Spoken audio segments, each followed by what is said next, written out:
قاتل فی سبیل اللہ لا تکلف الا نفسك وحرض المؤمنین عسى الله ان يكف بأس الذين كفروا والله اشد بأسا واشد تنكيلا من يشفع شفاعة حسنة يكن له نصيب منها ومن يشفع شفاعة سيئة يكن له كفل منها وكان الله على كل شيء مقيتا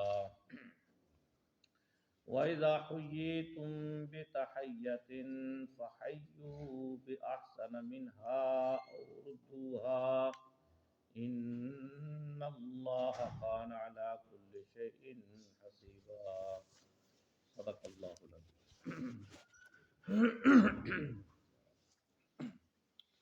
فقاتل فی سبیل اللہ، بس آپ اللہ کے راستے میں قتال کیجئے. لا تکلف الا نفسک، آپ اپنی جان کے ہی ذمہ دار ہیں. یعنی یہ جو ذمہ داری لگائی جا رہی ہے تو آپ اپنی جان کے خود ہی ذمہ دار ہیں. وحرض المؤمنین، اور مومنین کو بھی ترغیب دیجئے، ان کو بھی ابھاریے. عسى اللہ ان یکف بأس الذین کفروا، قریب ہے کہ اللہ روک دے، بند کر دے جنگ کو کافروں سے. واللہ اشد بأسا، اور اللہ با اعتبار جنگ کے سخت ہے. واشد تنکیلا، اور سخت ہے بدلہ لینے کے اعتبار سے. تو آپ صلی اللہ علیہ وسلم کو ان آیات میں قتال جہاد کے بارے میں حکم فرمایا گیا کہ آپ جو ہے وہ دشمن کے خلاف لڑیں. جو لوگ دین کے راستے میں رکاوٹ بنتے ہیں، دین کو پھیلانے کے راستے میں رکاوٹ بنتے ہیں، مسلمانوں پہ ظلم کرتے ہیں، اس ظلم کے خلاف آپ لڑیں.